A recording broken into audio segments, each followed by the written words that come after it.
underway.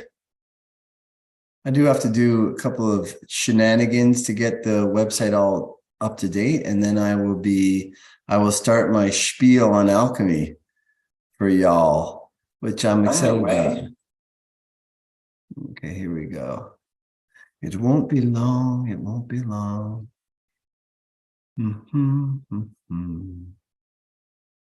It's going to be right here. There we go. Okay. All right, that ought to do it. That ought to do it. I think you will be. Yep. All right, we're good to go. Welcome, everybody. And thank you for coming here to check out my presentation on alchemy. I've been mentioning alchemy in class, like in naturopathic medicine, when I teach classes, and when I offered my course, holistic counseling. I've been talking about it for years, and every time I mention it, there's at least one or two or three or maybe more students that are really interested in alchemy. Like, alchemy is one of those shrouded in mystery topics. And it's hard to get a grasp on what it actually is. And if you ask a bunch of people, everybody would give you different ideas or different definitions for what alchemy is. And my idea of alchemy, I'm going to share just from the heart, just my impressions, my feelings. I'm going to give an overview today. And in fact, I'm going to share the screen here with you. And let's go over here. Yeah, let me share the screen. So I'm calling this alchemy for naturopaths, and really it's not just for naturopaths, but everybody on my list is a naturopath or interested in naturopathy. So I'm going to do it with a bit of a slant towards naturopathy, because there is a tradition whereby naturopaths of old did look at nature through the lens of naturopathy. And I'll look at that in a moment. But for me, one of the goals of alchemy is to create the Philosopher's Stone. And is the Philosopher's Stone real, or is it just a thing that Harry Potter, J.K. Rowling made up? Harry Potter and the Philosopher's Stone. I've had a number of people say, "Oh, that's real? I thought it was just J.K. Rowling." No, she actually borrowed the term from alchemy, and she even used Albus Dumbledore got the Philosopher's Stone from Nicholas Flamel, and he's an actual, real, historical alchemical figure, and who is supposed to have been an adept. An adept is one who has attained to the Philosopher's Stone. Now, some people like to interpret the writings of alchemy as being strictly metaphorical for inner work, for inner alchemy, in which case the Philosopher's Stone would be one's attainment of the Christic office, the enlightened being whose body is in resonance with God, who has died metaphorically in the ego and been born anew or resurrected in life, in the Holy Spirit, in the spirit of the divine. So that would be an internal, the adept who achieves that without the actual, let's say, physical Philosopher's Stone of the alchemist, is the same as an alchemist who attains it with the stone. The inner work and the outer work, the inner alchemy, the outer lab alchemy, are intimately connected. One thing I don't like when people insinuate is when they study alchemy and they say it's strictly internal. There's no external lab work. That I don't agree with. That I find absurd. And it's missing something. Now, you can interpret the internal works of alchemy.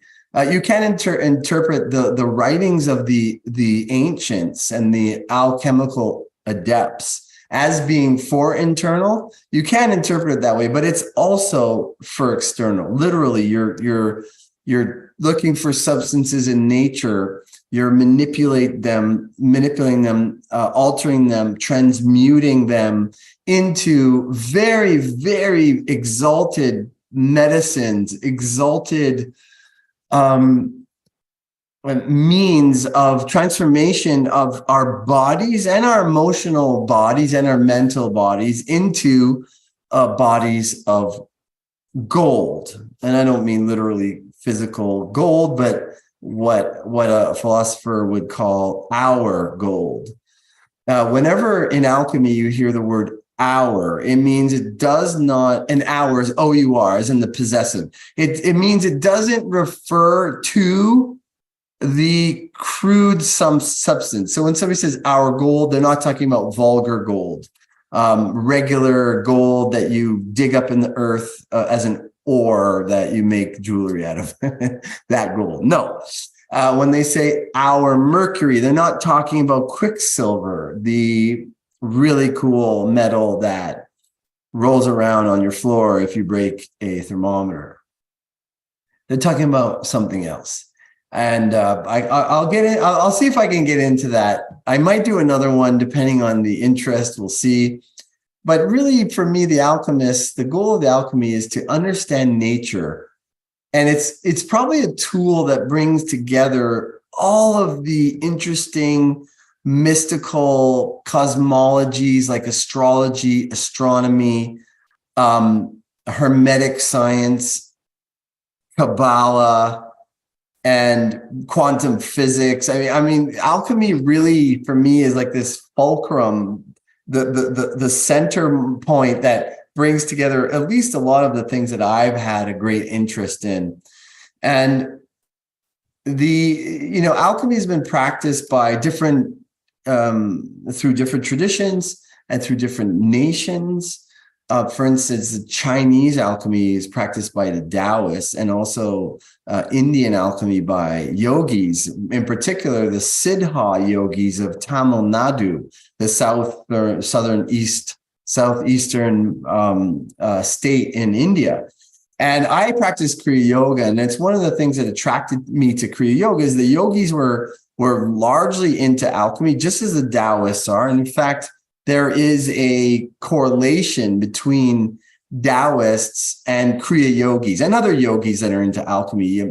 The teachings are very similar. This is all about masculine, feminine balance, and the purpose is they weren't so, if I may say, they weren't so interested in the riches that the Philosopher's Stone could bestow upon the adept. They were interested in prolonging life and rejuvenating the body in order to achieve the ultimate goal, which was total liberation from this world. And in different texts on alchemy, you can see that theme is repeated where through the process of alchemy and understanding what the Philosopher's Stone is, a person becomes enlightened. They see through the veil. They see beyond the illusion of this world. They stick their head out and they see, this is like you see the wheels here. It's like the vision of Ezekiel when the heavens open and he saw a vision of God, and you see the wheels in the vision of Ezekiel. Also John's book of Revelation, it's a very similar vision that the heavens parted, and lo and behold, there was this vision of God. So the physical world, it has a veil, and alchemy helps to tear away the veil. And that's ultimately, I think, where each of us is headed. Here we see the sun and the moon, which are very important players in alchemy, and I will explain that a little bit further in a moment. One of the greatest figures of all time, one of the greatest alchemical adepts of all time, I'm going to make him a little bigger here so you see his face, is Paracelsus. Theophrastus von Bombastus von Hohenheim. Amazing. I've gone through, I would say, about 3 periods in my life where I went I went ape. I went nuts for studying alchemy. I was like a single-minded fellow with nothing else on my mind. I did nothing else. I was almost like a mad scientist. I barely wanted to eat. I was thinking and breathing alchemy and reading, just absorbing text after text, making connections. And I had these periods of time. I had some fortune to advance in my understanding of alchemy. When I had my first bout of studying alchemy, I was like 16, 17 years old. I had no idea what the heck I was doing. No clue. Without a teacher, without some kind of guide, if you pick up the texts, the real alchemy texts, you're just going to be totally lost. And I was totally lost. And I actually have benefited greatly from, let me just give you, if you're interested in alchemy, let me just bring up a link here for you. It's this. I learned just about everything that I know today in alchemy from this forum.alchemyforums.com. It's as simple as that. Go there and just start reading your butt off. Also, people have asked me, what's a good way to start alchemy? So I'm going to show you, take a look at the emerald tablet. I'm going to go over that a little bit. And then there's the golden chain of Homer. Now, there's a particular translation which is very helpful for a beginner. If you're interested in that, I don't have the exact translation right now, unless I can bring it up real quick without, let's see, golden chain of Homer translated. So I can tell you who was, oh yeah, I think this is it. So that's going to be, Hamilton and Wheeler. That's the one. Hamilton and Wheeler. This is the version you want to get, because the translation don't have all of the alchemical symbols, and it could be very confusing when you look at a page and there's literally like 50 of the words are replaced by symbols. That'd be hard to as a beginner. So I would start with that. And then on the forums, you're going to see so many texts mentioned, so many authors, and just follow your nose. Just go one step at a time. And if you have questions you want to ask me, feel free. I might answer a little cryptically, because I am a little bit in the tradition of alchemy, in the sense of not spoon feeding anybody answers, but guiding them to how to find their own answers. One of the greatest glories, I think, in this life is to discover alchemical secrets on one's own, like through divine revelation. It's always through God. It's always through God. In fact, if you have a revelation, it's only because it's through God. And that's a beautiful thing. And to give somebody something, it's similar to the principle of holistic counseling, is that you don't want to give somebody the answer, because you deprive that aha moment. And there's reasons for not wanting to do that, because that person may then not know if it's really real if they haven't got it in themselves. And also you deprive the person of that joy of having struggled and gotten it to themselves. It's kind of likened to taking a rat and putting it right at the cheese. And that's a very instead of making it go through the maze itself. Now, that's a bit of a limited metaphor analogy, I'd say, because the knowledge of alchemy is not so much so linear. It's very multidimensional, but it is a bit like being in a maze. And the alchemist deliberately wrote to confuse and to throw off, and they have traps. And there's one thing I could tell you is when an alchemist says something plainly, an author, one of the ancients, one of the adepts, when they say something plainly, like, do this, take this substance and do this with it, they're probably messing with you. And if they say something cryptically, or like through a parable, kind of like how Jesus taught, then it's time to pay attention. So that's important to know. There's something in alchemy which is interesting, and I've grappled with this, but I've come to understand it a little better, is this idea of secrecy, and this idea of a curse falling upon those alchemists who revealed secrets too openly. I'm not sure if there is an actual curse, but I do think there are good reasons not to reveal totally openly. One, I already told you about depriving that person of one of the greatest joys is through discovery. And there's some pain involved in the discovery. Before you get to discovery, there's a lot of reading, it could be a lot of frustration, of lack of understanding what you're going through. So that's one reason. But another reason is that if there's anybody around who really knows what it means to be an adept in alchemy, they're going to either bug the heck out of you, be your new best friend that you don't want, or they might steal from you, or worse. So alchemists have gone through all kinds of problems through the ages. A real big golden age for alchemy was like kind of the 15th, moving into the 16th and 17th century. And it has continued. The tradition has continued since, but to a lesser degree, to the point today where alchemy is basically very, not very widely accepted as being a legitimate path to anything. And it's largely gone underground. And I would say that science in quotation, that science that is very myopic and limited in its understanding, science would ridicule somebody's idea of being an alchemist. In fact, I was supposed to give a talk at McGill University on naturopathic medicine. This was quite a while ago, and somebody saw in my bio somewhere, it was on my website. I had this like kind of very like on my Kabbalah website, I had this a much more developed bio than I just share on my naturopathic medicine pages. For this very reason, perhaps, he canceled me because he said, we don't want magic and potions.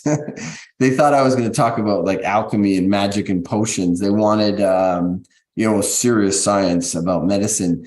Anyway, that's neither here nor there, but that's sort of the closed-mindedness towards alchemy today. But again, Paracelsus, when I went through my really deep dives, one was this year, actually, not too long ago. And another one was about 7 years ago when I was quite sick and I couldn't work. So I just studied alchemy, and I kept encountering Paracelsus everywhere. He's everywhere. And he, as you might know, he's one of the forebears of naturopathic medicine. His knowledge of plant medicine and other forms of naturopathic medicine is tremendous. He even in the 15th century, 15th century or 16th, I think 15th century or 16th century, he understood the law of similars of homeopathy, like curing like. He was brilliant, and he's in all the books. He has so much writing of his own in alchemy. And there's a modern work called They Made the Philosopher's Stone. And it's a story about a couple who make the Philosopher's Stone in the 20th century. And they followed Paracelsus's writings. That's how they found the secret. And I've been greatly rewarded by reading Paracelsus's stuff. He was innovative. He made up terms. A lot of the terms that you read in alchemy, like spagyrics, is because of Paracelsus, and the word alchemist is because of Paracelsus. Alchemist is the universal solvent, which is called the mercury, our mercury, the philosophical mercury, not the little balls that fall on the floor of cool metal when you break an old thermometer. And it's really like, if you're basically an adept if you can make the alchemist. It's very, very hard, very challenging, and it represents the start of true alchemy, because with that you can reduce any substance in nature to what's called its prima materia. It's first matter, the first matter that with which the creator created all things. There's a universal matter that made everything, including our, well, I was going to say our bodies, but I don't think it's restricted to our bodies. I think it's any substance. And I would say that there is a form of substance to the subtle bodies that we inhabit. The mind, the emotions, the even the causal body has substance. It's not material substance, but it is something. It is matter. And I think I went a little bit off the deep end right there in what I just said, because the alchemist reduces something to its first matter, which is still tangible. It's not like the causal body or something. Alchemist and spagyrics. Spagyrics is a term that Paracelsus invented to indicate breaking something apart and bringing it back together. So you break something apart, you reduce it to its three principles: salt, sulfur, and mercury. These are philosophical terms. It doesn't literally mean sulfur or mercury, the metal, but there is a salt that every substance can be reduced to, and mercury that every substance has, and then it's sulfur. In the plant kingdom, we can understand these, like if you were ever to ingest a spagyric plant medicine, it's way more full-bodied and a healing representation of the plant than just a alcoholic extraction for a mother tincture kind of thing. The spagyric of a plant involves its mercury, which is the plant basically fermented into alcohol, and the alcohol extracted and purified. So the alcohol of one plant is different than the alcohol of another plant. It contains, just like in homeopathy, it contains the essence, the essential qualities of the plant itself. And so it will merge with its sulfur better than with another plant. But you can take the sulfur of one plant and merge it with the mercury of one plant and the salt of another plant. You can do that because it's all in the plant kingdom. And more like plants will merge better with more like plants rather than very different plants. So you can play around with nature in that way and make pretty cool medicines. But the idea is that you want to extract, so the alcohol is the fermented part of the plant, and then the sulfur would be its oil. So like if a plant has essential oil, that would be its sulfur, for example. And the salt is like when you reduce the plant to ash, when you burn the plant to ash, you have basically what you're left with is potassium carbonate, which is potash. And that's its salt. You purify that, you purify the sulfur, you purify the alcohol, and there's a way of bringing them together, and you have this spagyric plant. And it's way more healing and powerful than just the alcohol, like you just soak the alcohol in the plant. So the water soluble elements of the plant are drawn in, but you don't have the plant salt, and you don't have the plant sulfur.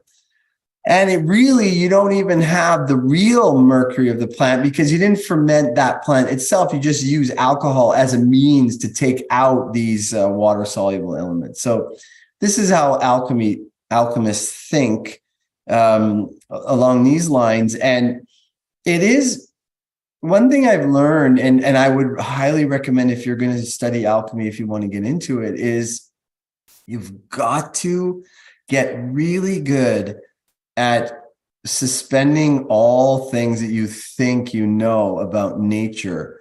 And I'll tell you, one of the hardest things for me in trying to study alchemy has been all the knowledge that I've studied through my upbringing, starting in elementary school, we learned, then high school, then university, studying anatomy and physiology and physics and all the things that we think we know about nature.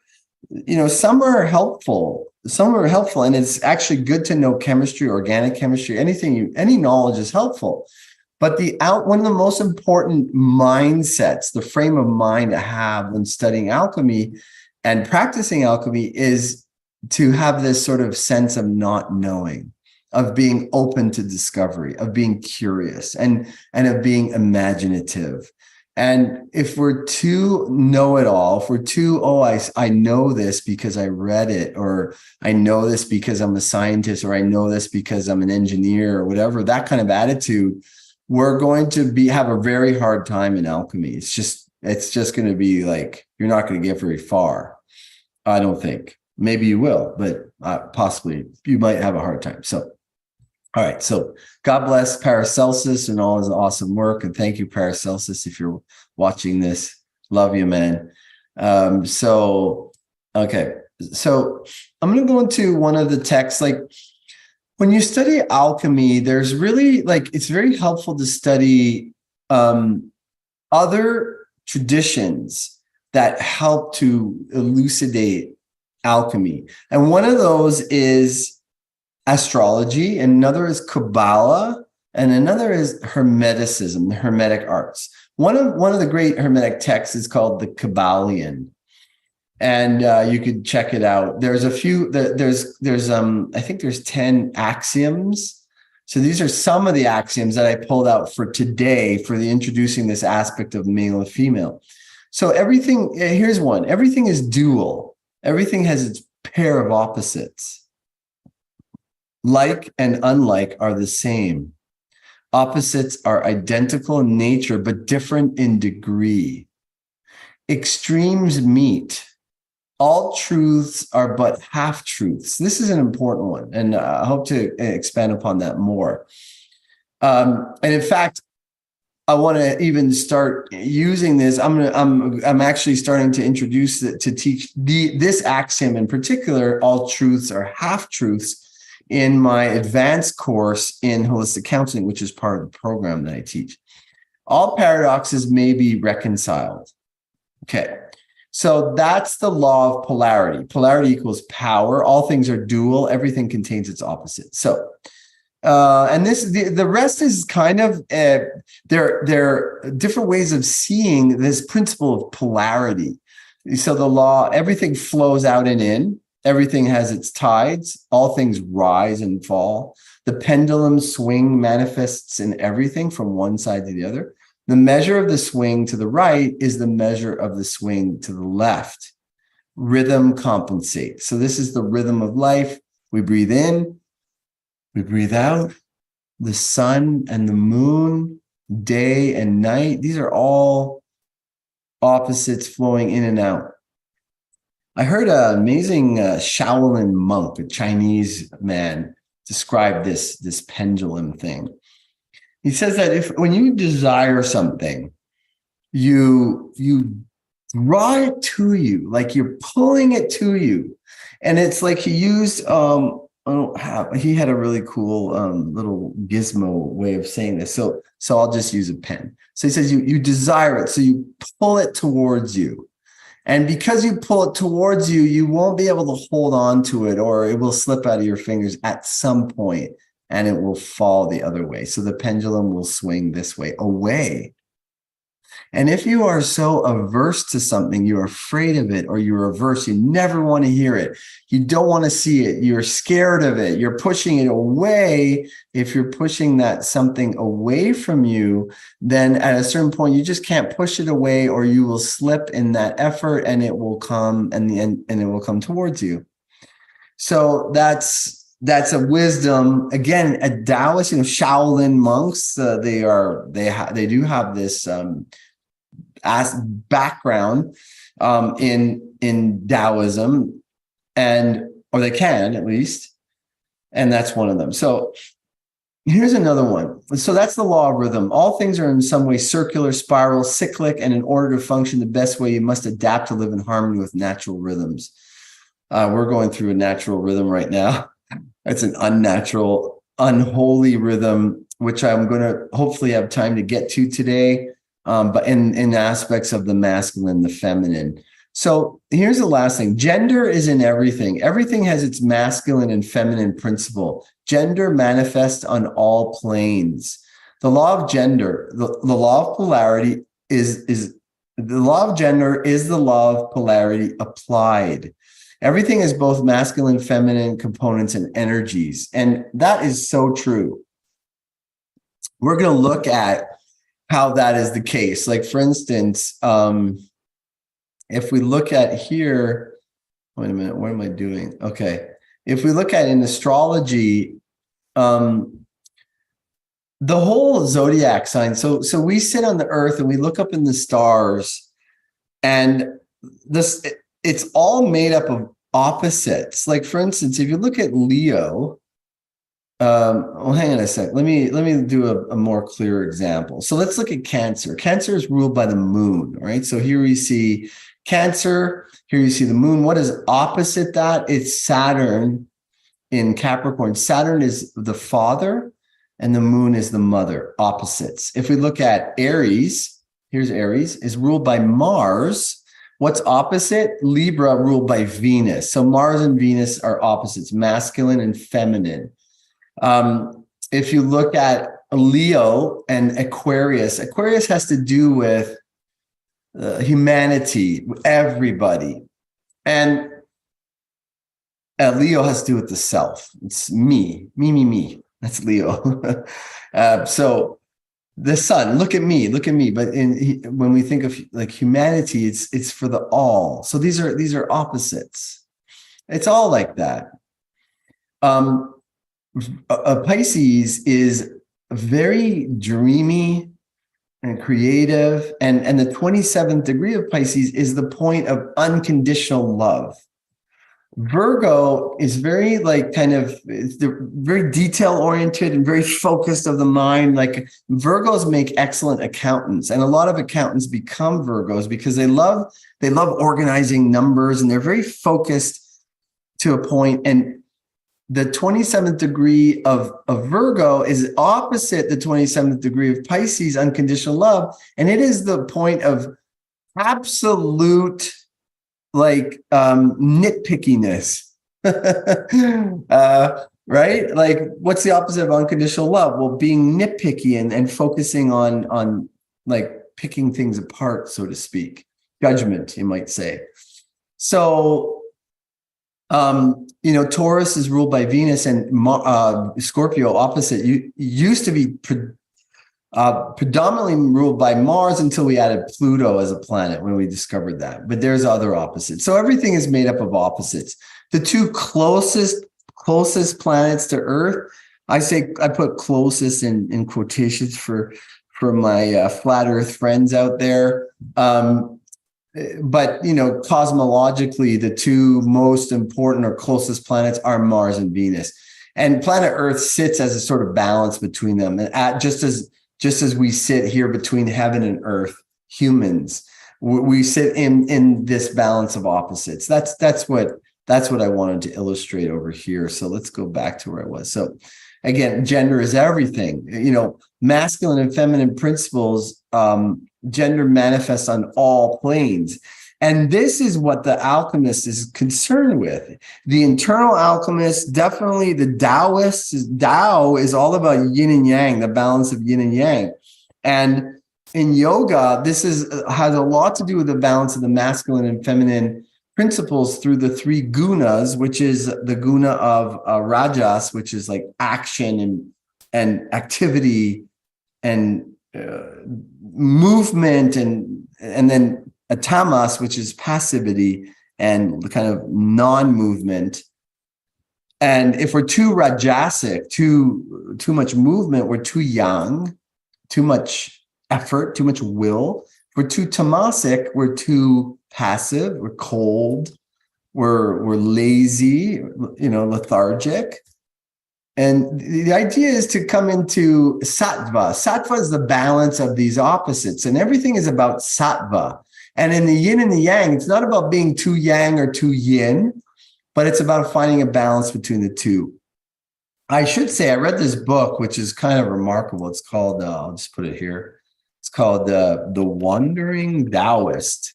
couldn't believe how amazing that is. And in it, actually, it's a story of a boy who becomes a Taoist. And in it, there are Yin masters, and all they do, and they're actually immortal. This is something I could talk about in alchemy. And there's Yang masters, so they're basically also immortal. They go into the full extreme of one of the polarities, which is very interesting. I didn't know that was possible, but it is. And then there's Yin-Yang masters, and these are the balanced masters, balanced of yin and yang. So, and they're also immortal. And in it, I found it fascinating. I was so happy to see that historically there were Indians in China that were invited to come and learn and teach and share that were also immortal. So the Kriya Yoga tradition, along with the Taoist tradition, accepts the concept of immortality of the body. And this is, of course, also alchemy, Taoism, and Kriya. I'll just put yoga for now. And in Taoism, it's called TCM. It's like the golden body. And in yoga, I don't know the Sanskrit term, but it's just basically like physical immortality is possible. And there are more than one who have achieved that, which is quite wonderful. And the same with alchemists. There's legends of the Count of Saint Germain. I don't know if you've heard of him, but he's also very like in the New Age movement. He's very present. He has like something called the Violet Flame, and beautiful being, master adept alchemist. And he was alleged to have been he was very big in the different aristocracies. If you imagine back in the day, let's say someone like the Count of Saint Germain or Paracelsus, very wealthy, influential aristocrats, kings, queens, earls, barons, all like the uppity ups in the old times would seek out the company of these great alchemists.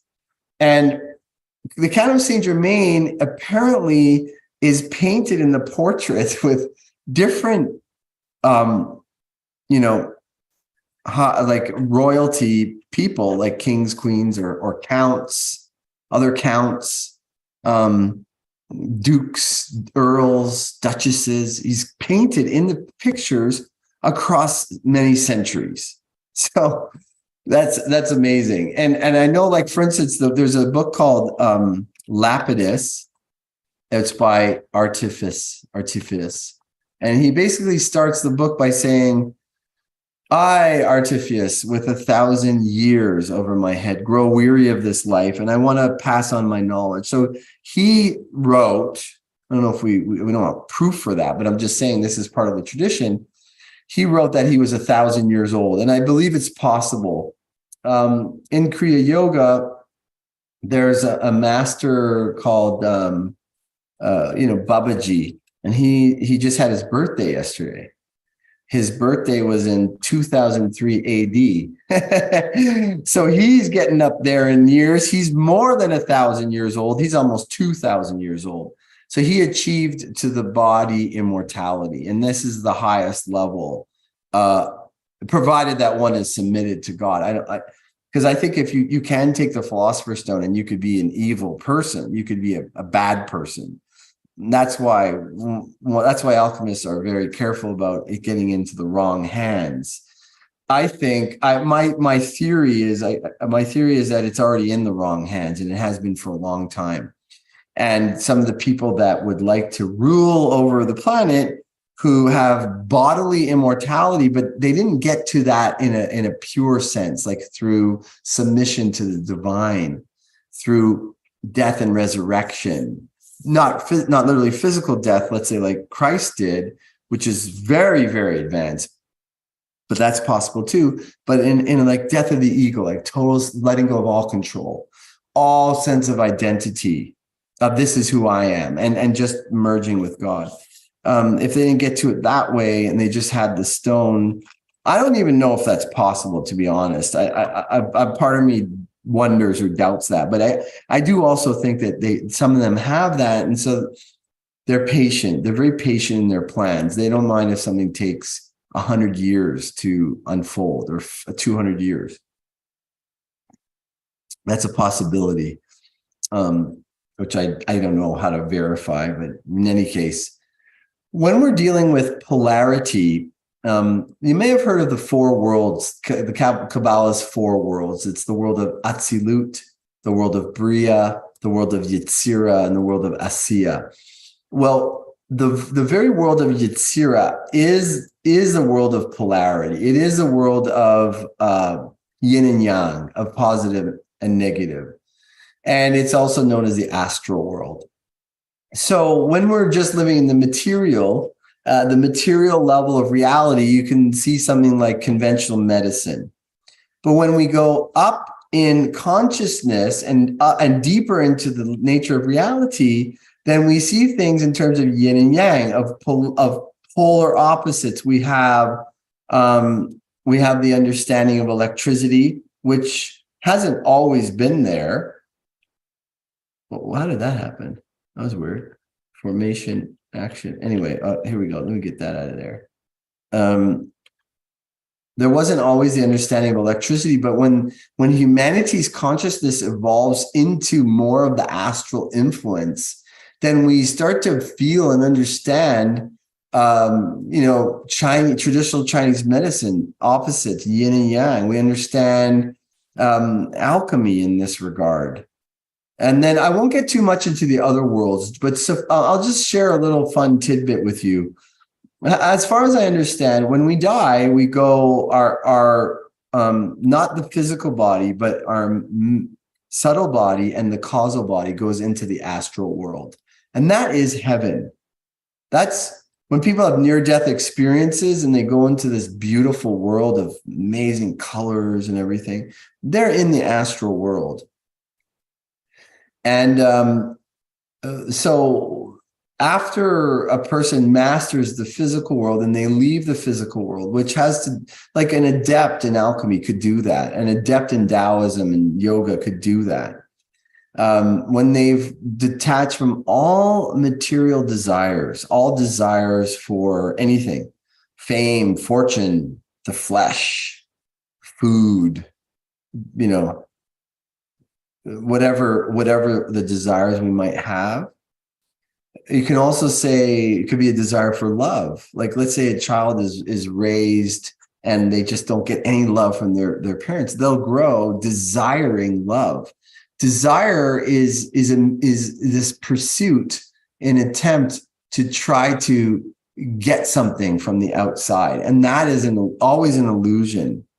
What it actually does is it splits harmony and peace into polar opposites. And the work of Walter Russell really explains this, that when we go into a place of desire, we go from being in a state of peace and harmony where the masculine and feminine are married in the world, we could say in the causal world, the still magnetic light of the causal world.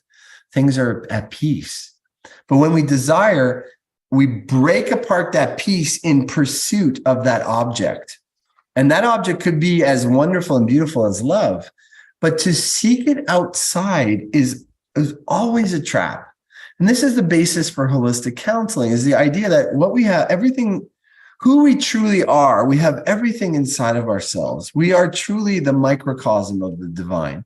We have all of creation, all the energies of the stars, of the planets, of the sun and the moon. We are the microcosm of the macrocosm. And to seek something outside is I'm going to use the word error, but really in quotations, because really this is what we come here to do. We come here, we get into desire, we get wounded, and then we have to remember our way back out of this maze. Like when we look at this picture, like to stick our heads out back into the higher dimensions. So that's one of the purposes. And when we have transcended all desire, then nothing brings us back to the physical world. It's like a person who has tried everything in a way and seen that it doesn't lead to fulfillment. There's no fulfillment in the fulfillment of goals. There's no fulfillment, no true lasting fulfillment in money,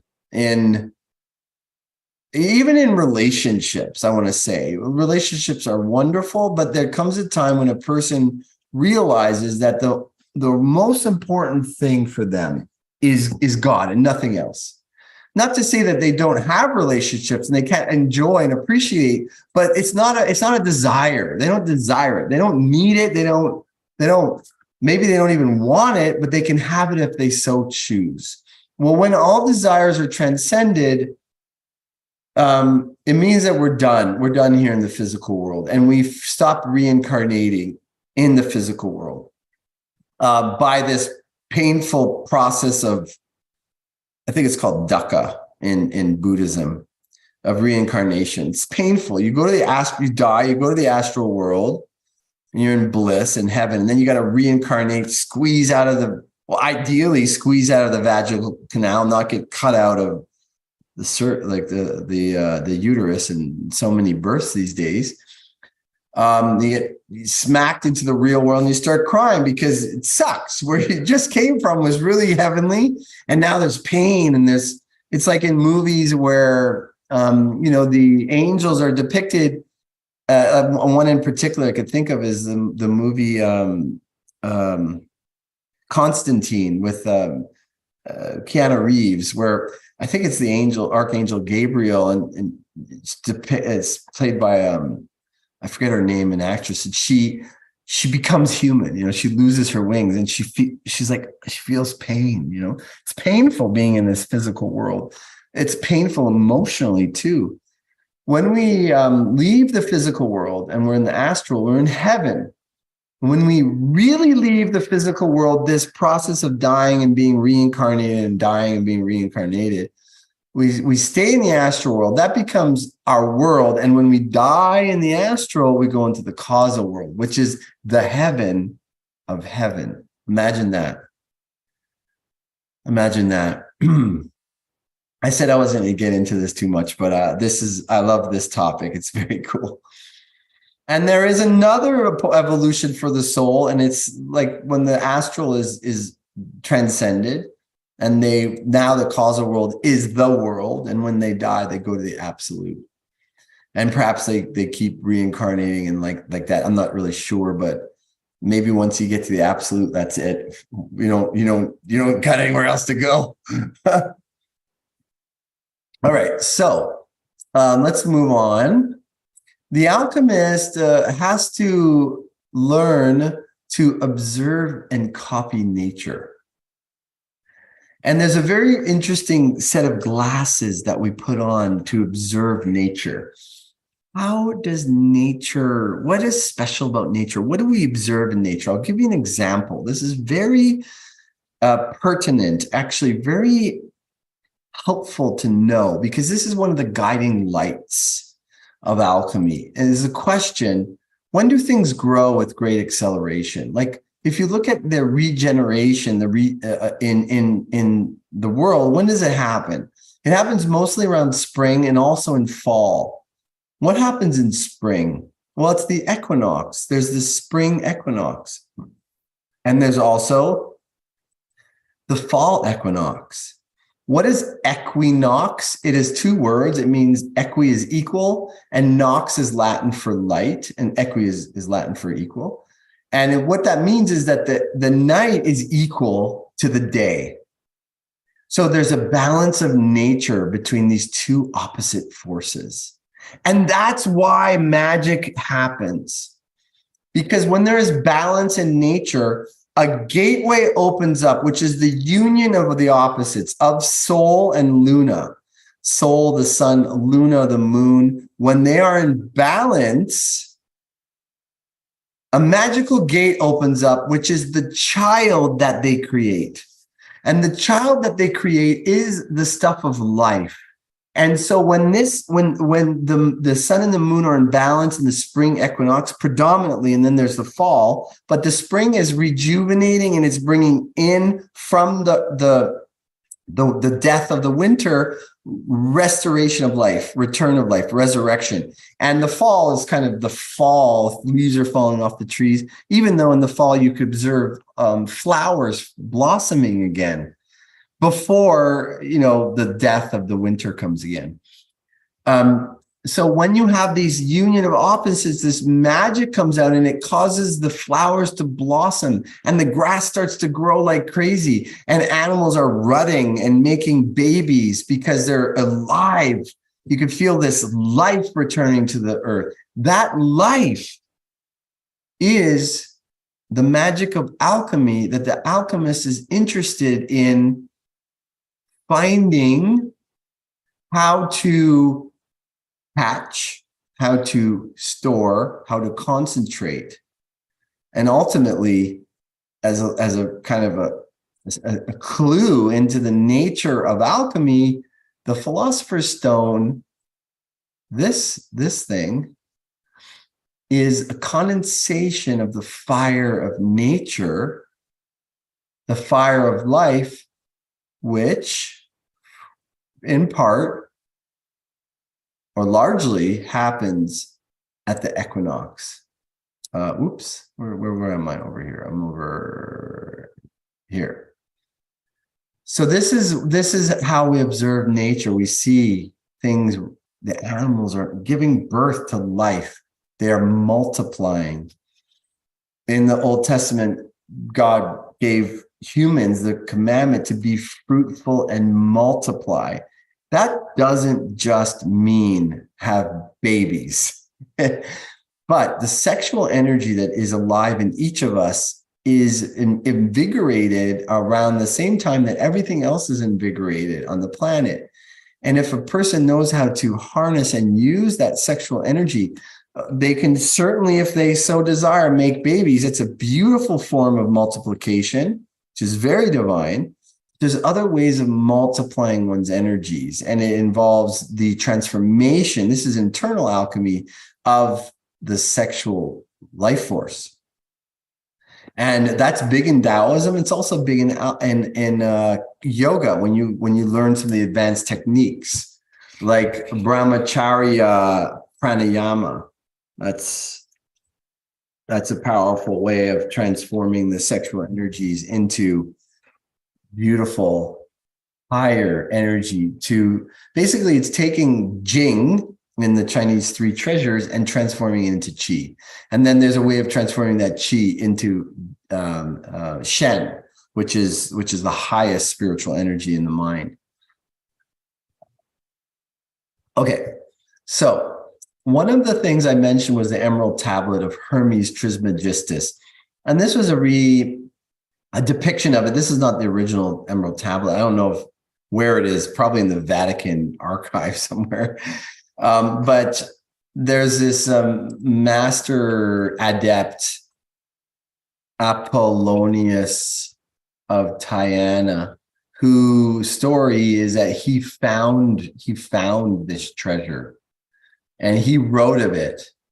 There's a really amazing story about this where he found it's like an Indiana Jones kind of story where he went through this like this weird temple and he had to have a lantern, but they didn't have lanterns in those days. He made a lantern to withstand the winds that were blowing, and he found this thing, and in it, and it's basically probably the oldest form of alchemy written to try to explain the path.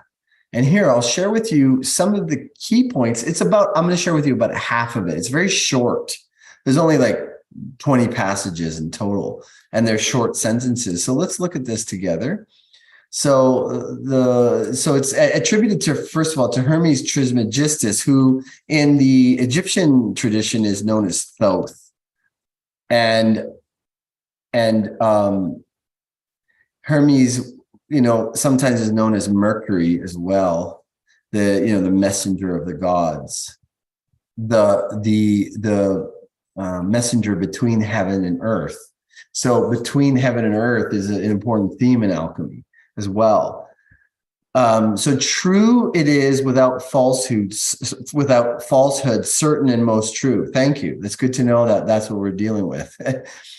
Here's a principle. That which is above is like that which is below. That's also in the Kabbalion. It's a Hermetic principle. Hermetic because it's literally by Hermes. That's why it's called Hermetic. That's why it's called Hermeticism. It all comes from Hermes. When you seal a flask hermetically, it means that you seal it airtight, nothing gets in, nothing gets out. Well, that term is used, hermetic, being sealed hermetically comes from Hermes. So that which is above is like that which is below, and that which is below is like that which is above to accomplish the miracles of the one thing. The one thing. What is the one thing? Well, that's what the Emerald Tablet is all about. The one thing is referred to later as it. We'll see it referred to as it. And here's another, well, let's get a little bit further here. And as all things were by contemplation of one, so all things arose from this one thing by a single act of adaptation.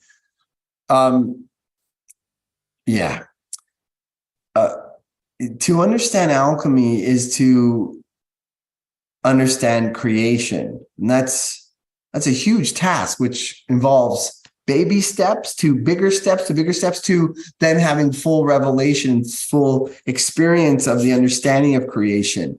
Some alchemist adepts wrote of their experience of literally being in a trance and witnessing creation happening in real time in the same way that it's depicted in the Old Testament, in the Torah, in the book of Genesis. You know, in the beginning of God creating the heavens and the earth, when darkness was upon the surface of the deep, and the Spirit of God hovered over the waters. And God said, let there be light, and there was light. And God divided between the day and the night.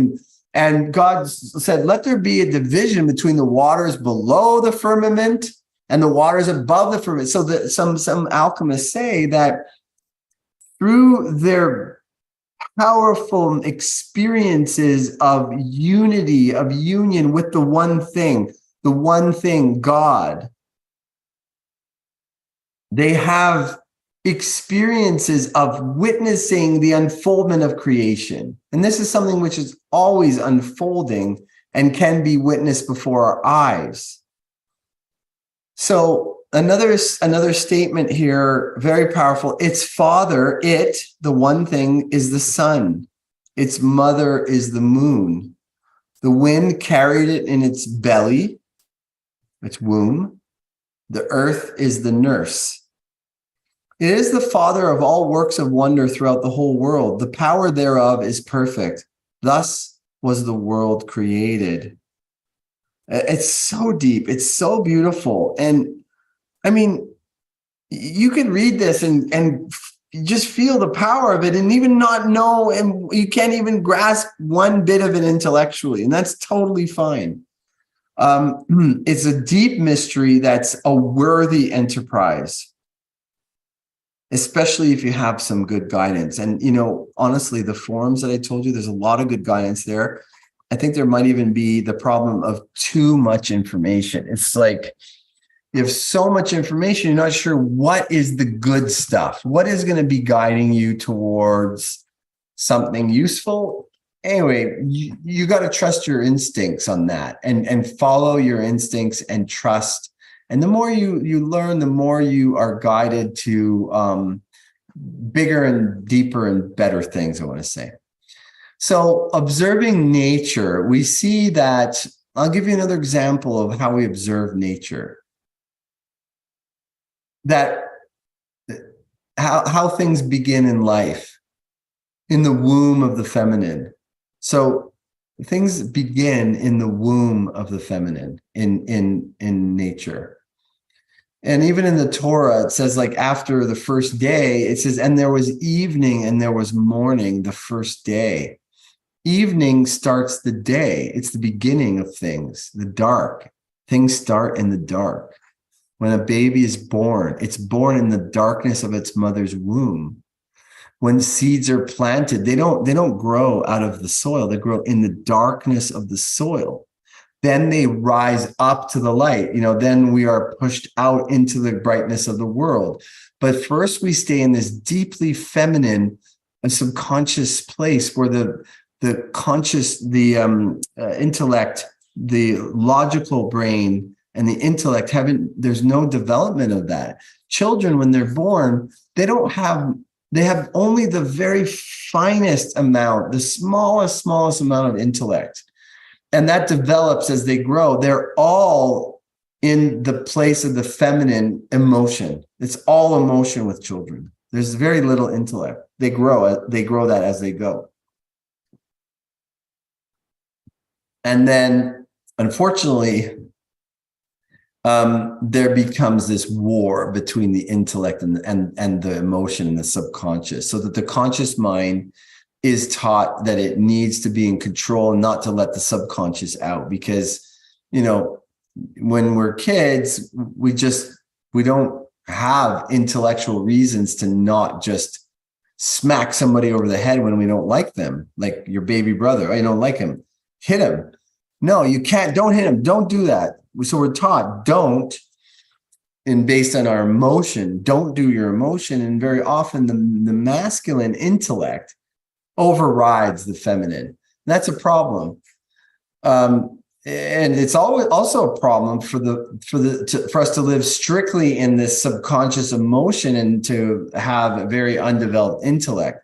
That creates another problem. So any imbalance is a problem in what we're talking about here, the miracle of the one thing, alchemy and liberation from this world of duality, of polarity. Well, polarity is different from duality. Duality is where the polarities do not exist in harmony.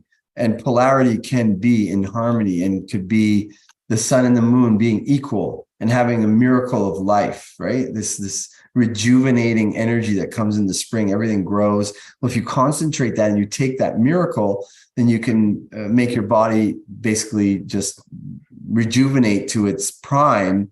And as long as you're taking that, you would continue to maintain your body in its prime place. So things start in the dark, in the feminine.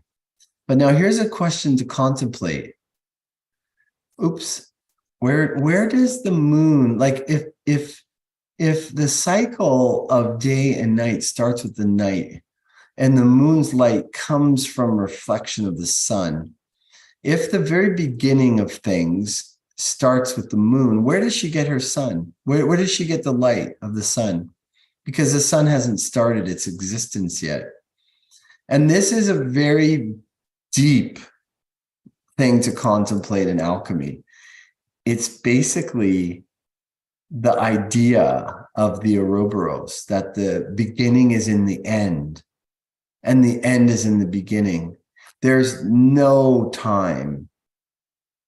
So God is beyond space and time. You may have encountered that in your other studies or spiritual practices. God is beyond time. Well, this is a way of having that kind of brain matter just splattered everywhere and contemplating this question. God as creator. Well, God is the creator. Well, who created the creator? Huh? You got Mark Wahlberg. I love that face. That's like, what? Like, think about that. So I'm here. I'm experiencing this amazing reality. Well, who created this amazing reality? Well, the creator made that. Well, who made the creator? And here's the thing. The beginning is in the end, and the end is in the beginning. So in the first word of the Torah is Bereshit, which means in the beginning. Ba is in, Reshit is beginning. But in the Hebrew, Rosh, this letter, Resh, Aleph, and Shin, actually means head. So in the head of something, Yesh, that represents is, there is. Isness is this Yud, the Taf. There's this Taf. The Taf is the very last letter of the Hebrew alphabet. So in the beginning, there is the end. That's what the very first word of the Torah says. In the beginning, there is the end. It always has been. There's no beginning and no end. It always has been. This makes you blow your mind. It's a very powerful energy to contemplate and sit in meditation. Just think of the creator. What created the creator? It's always been. How is that possible? It's like a Zen koan. You know what a Zen koan is? It's not like Leonard Cohen. It's not a Jewish like Leonard Cohen sitting in Zazen, although he did sit in Zazen. he loved practicing Zen.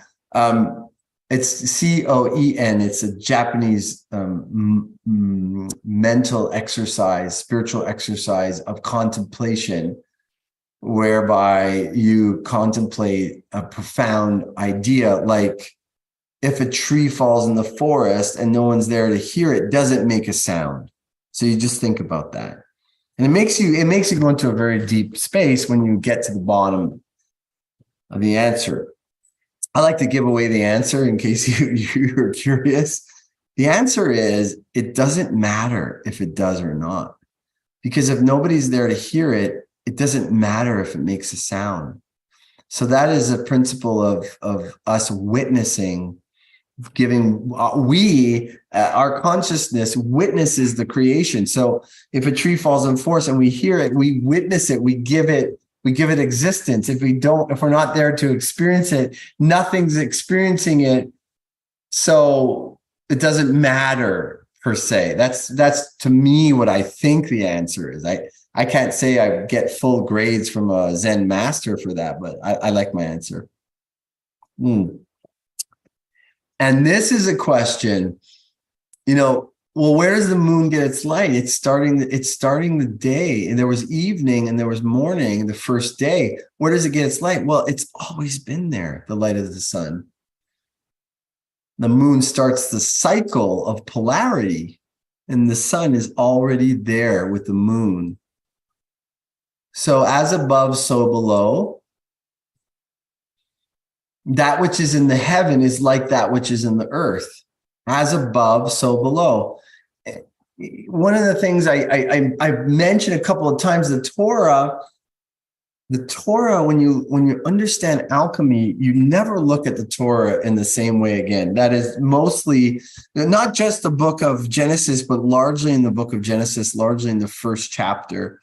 It's pure alchemy. It is a book, a manuscript of incredible depth and importance in alchemy. And so when we look at the very first sentence, Bereshit, in the beginning, bara, Elohim, the Elohim created, God created, et hashamayim, the heavens, ve'et haaretz, and the earth. In the beginning, God created the heavens and the earth. Shamayim, as above, ve'haaretz, the earth, the heavens above and the earth below. So this is what's all about in alchemy. It's all about finding out how to unite the products of the heavens with the earth, how to house it. And it just so happens that it is a principle that the earth was astonishingly empty. And when something is astonishingly empty, it can be filled up. And what is it filled up? Well, with the product of the heavens. Let's look at something here, something interesting. Bereshit, the very first word, the first letter in the first word is a bet. You see this? That's a Hebrew. It's called a bet. A bet, this is what a bet looks like. It has a roof. It's literally the word bet, this is how you spell it, it means house.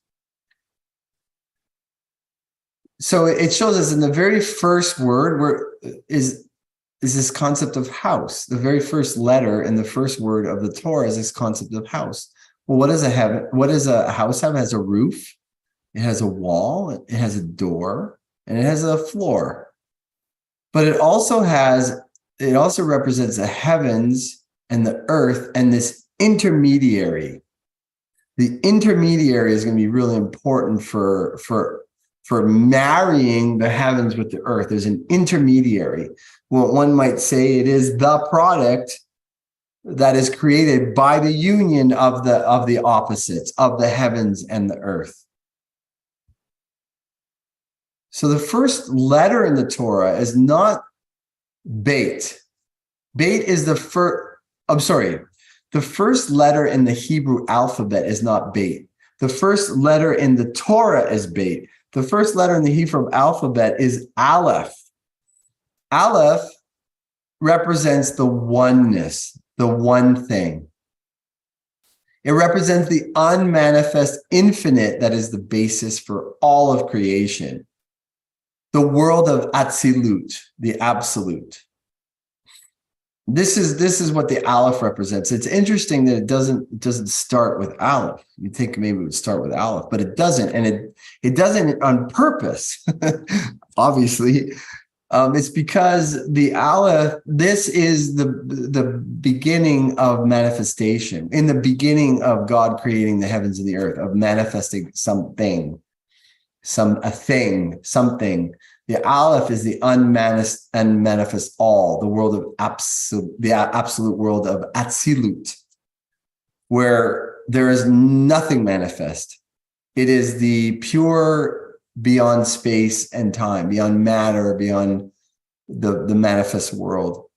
But if you look at the Aleph, it has a representation of the heavens and the earth, or at least a yin and yang, with this, again, this mirror plane or this split plane.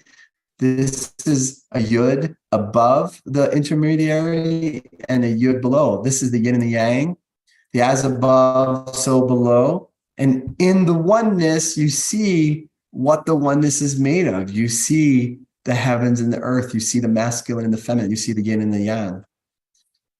It's very profound. And it's also reflected in the first letter itself, the heavens and the earth, with a wall, with an intermediary. So this Aleph is very important in seeing everything. So here we go again, the yin yang. We could see the similarity with the opposites here.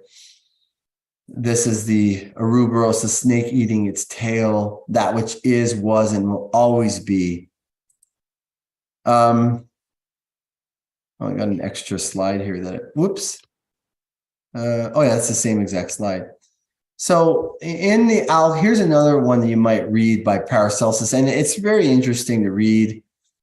You might not understand much of it, but you got to start somewhere. You got to start to try to crank the brain into that way that's not used to thinking, start to intuit the nature from the eyes of the alchemist. So it's in the book, the Catechism by Paracelsus, there's questions and answers. What road should the philosopher is another way of looking at it, another way of calling the alchemist, the philosopher's stone, right? It's the alchemist's stone. What road should the philosopher follow that he may attain to the knowledge and execution of the physical work? That precisely which was followed by the great architect of the universe in the creation of the world, by observing how the chaos was evolved. So the chaos is the darkness that existed in the beginning in the book of Genesis. So Paracelsus is telling the reader to look at the story of Genesis, to read it and to see how it's evolved. That's what the philosopher follows. And that's what the adept who's in a state of trance, witnessing creation, is seeing.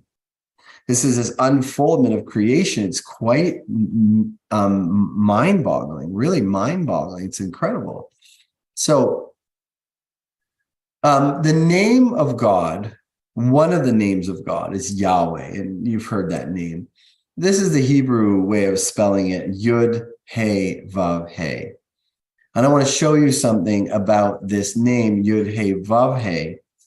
You know, there's something called gematria, which is the numerical value of words and actually letters and words. So the Yud has a numerical value of 10, simply because it is the 10th letter of the Hebrew alphabet.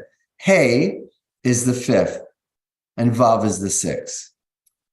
So when we add that up, 10 plus 5 is 20, plus 6 is 26.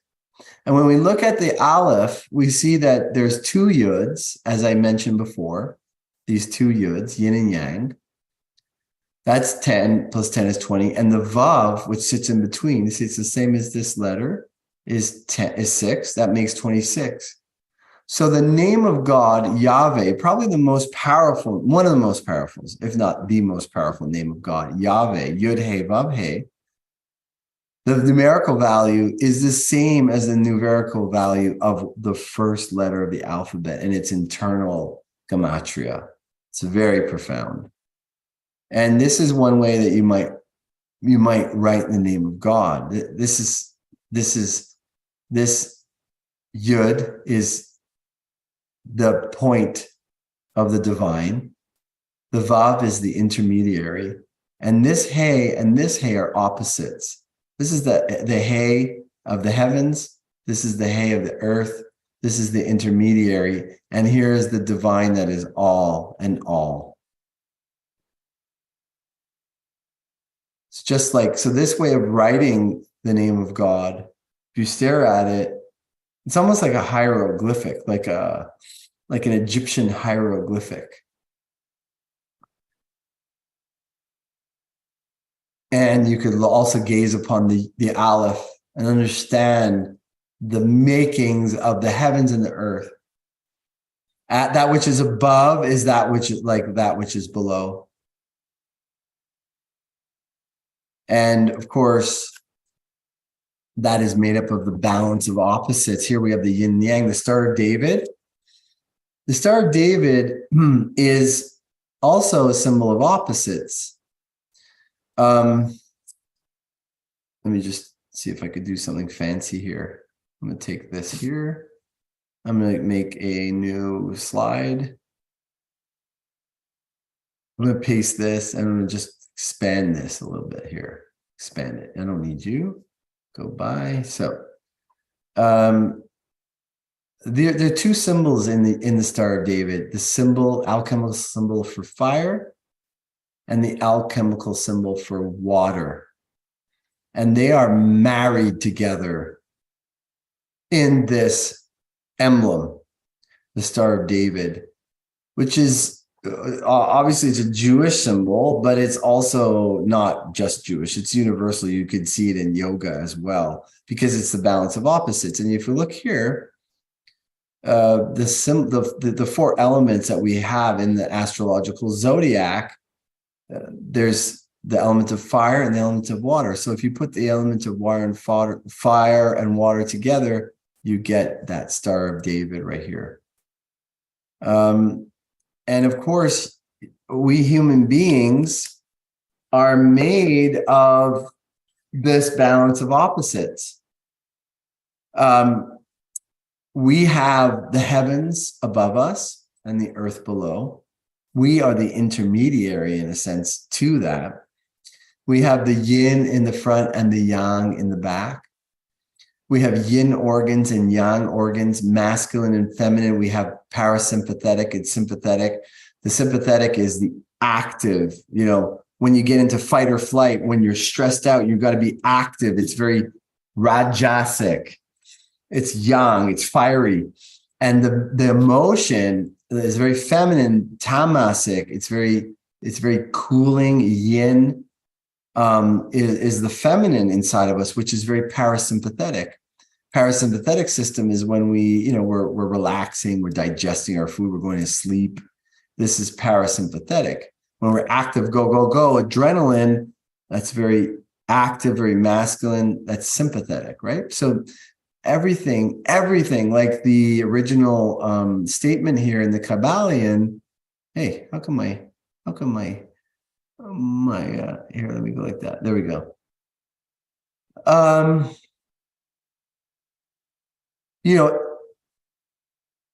Gender is in everything. Everything has its masculine and feminine principle, right?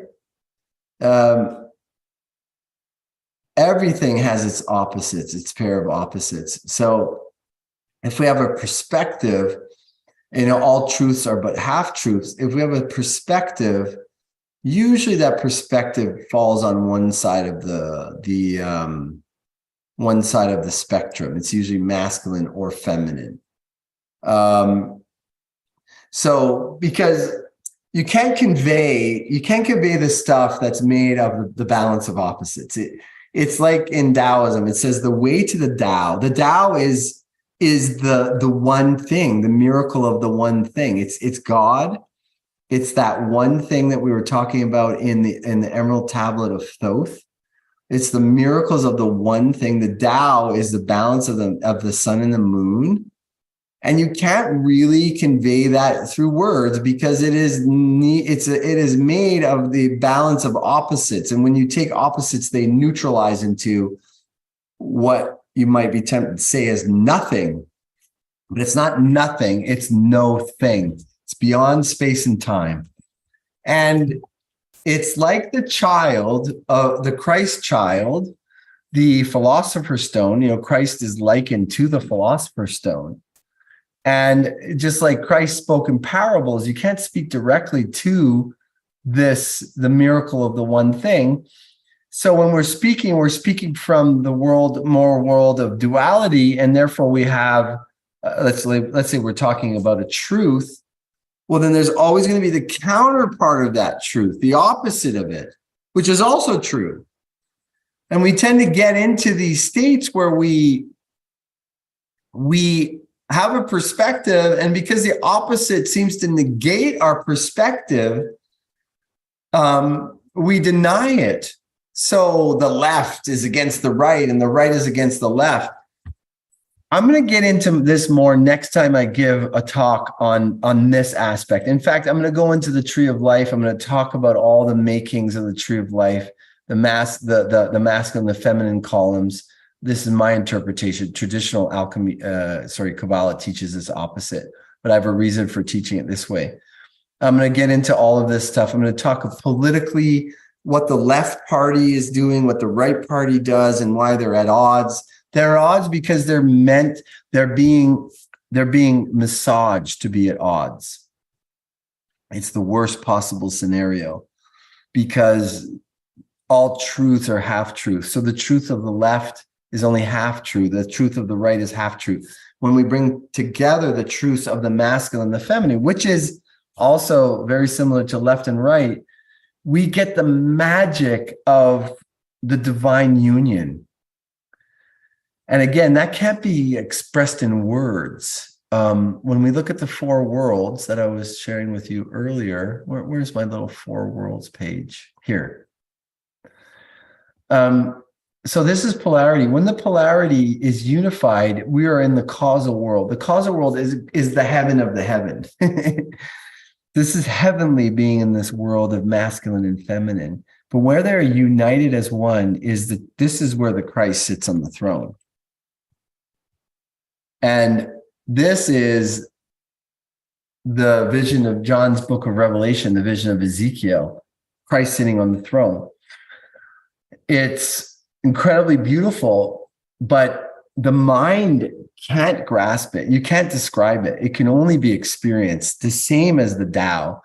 The way of the Tao is not the eternal way, they say. It cannot be defined or expressed. It can only be experienced.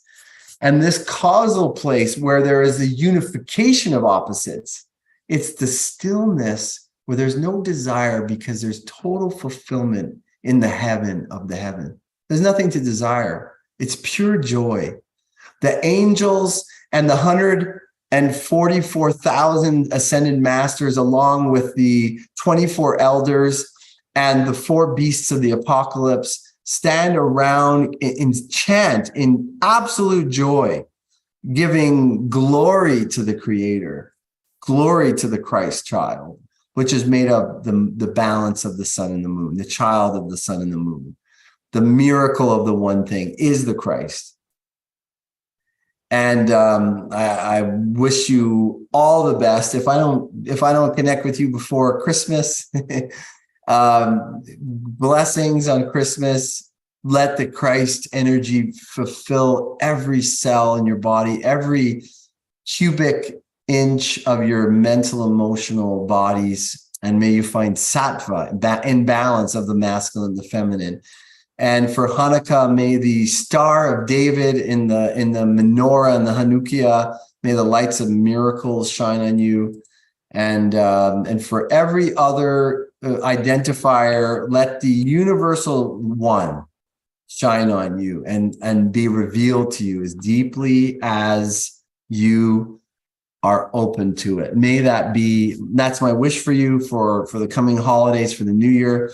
I don't know if I'm going to do another NDs for Truth then, but I think in the new year, I'll come around and I will share with you this balancing of opposites through the model of the masculine and feminine through the tree of life, and also what it looks like to have the dualistic, the two opposites that are not in harmony when they're existing, not coexisting, but existing as opposite extremes with no balance between the two, no communication, like in the United States' political parties, which is honestly a reflection of pure duality, and I'll talk about that. So it's been a true joy to share. I'm going to stop this right now. It's been a true joy to share with you this introduction to alchemy with some little tidbits of importance. And let me know if you enjoyed it. I'd love to hear from you. Let me know if you have any questions. I'm very passionate about this topic, as you probably have seen. And I will see you on the by and by. I'll see you on the other side. And God bless. This is Dr. Moshe. Peace be with you. Shalom Aleichem. Salam Aleikum. We're out of here. Take care.